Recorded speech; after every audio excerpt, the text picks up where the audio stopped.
ये कहानी है दोस्तों बूढ़े बाप की दर्द भरी कहानी। एक गांव में एक आदमी रहता था जो बहुत बूढ़ा हो चुका था, जिस वजह से उसे कम दिखाई देता था और बहुत कमज़ोर हो गया था। इसलिए अपनी बची खुची ज़िंदगी अपने बेटे के साथ बिता सके, इसलिए शहर में रह रहे उसके बेटे के घर रहने चला गया। बेटा एक शहर के छोटे मकान में रहता था। मकान तो उसका छोटा था, लेकिन उसके अंदर जो चीज़ें थी वह महंगी थी। उस मकान में बेटा, उसकी पत्नी और उनका एक 5 साल का बच्चा, यह छोटा सा परिवार साथ मिलकर रहता था।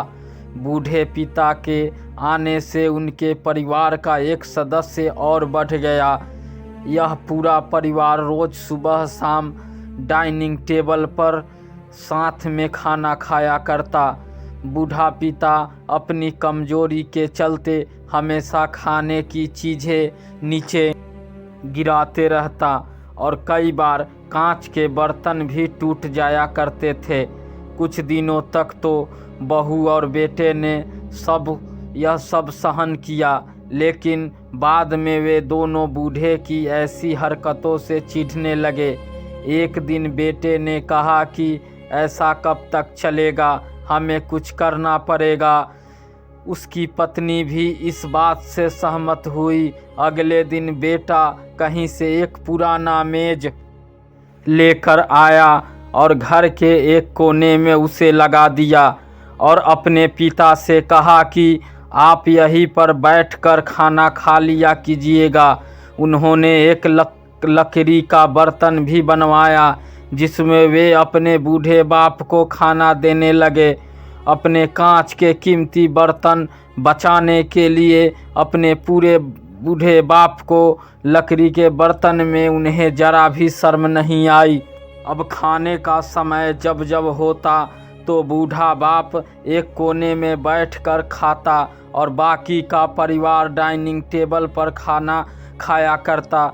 डाइनिंग टेबल पर बैठे बैठे दोनों पति पत्नी कभी कभी अपने बूढ़े बाप की तरफ देख लिया करते। बूढ़े बाप की आंखों में उन्हें आंसू की नज़र आते, मगर उन पर जैसा कोई असर ही नहीं होता। बूढ़े का पोता भी यह नज़ारा हमेशा देखता है और वह अपने में ही खोया रहता। एक दिन जब पति पत्नी डाइनिंग टेबल पर बैठकर खाना खा रहे थे, तब उनका बच्चा ज़मीन पर बैठकर कुछ कर रहा था। उन दोनों ने बच्चे के हाथ में लकड़ी का टुकड़ा देखा, लेकिन उन्हें कुछ समझ में नहीं आया कि बच्चा लकड़ी के टुकड़े के साथ क्या कर रहा।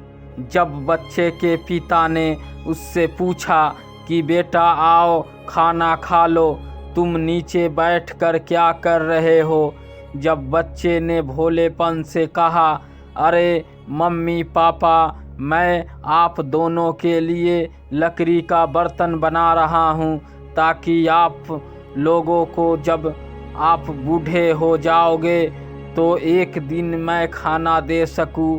अपने नादान बेटे द्वारा दी गई यह सहज बात दोनों के दिल के तीर की तरह उतर गई। दोनों एक दूसरे का चेहरा निहारने लगे। बिना कुछ कहे ही दोनों की आंखों में पानी आ गया और उन्हें अपने भविष्य की किताब अपने आप को सामने खुलती नज़र आई। उन्हें समझने में ज़्यादा देर नहीं लगी कि अब उन्हें आगे क्या करना पड़ेगा।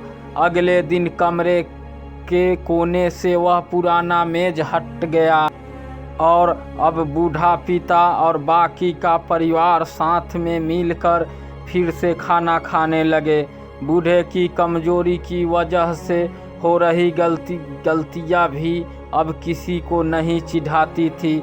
दोस्तों, यह कहानी हमें बताती है हर वह पत्ता जो आज हरा है वह कल सूखेगा और डाली से नीचे भी गिरेगा। इसलिए हमें अपने बड़े बूढ़ों का हमेशा ख्याल रखना चाहिए और हमें हमारे माता पिता और बुजुर्गों के साथ वैसा ही व्यवहार करना चाहिए जैसा हम चाहते हैं कि हमारे बूढ़े होने के बाद हमारे बच्चे हमारे साथ करें।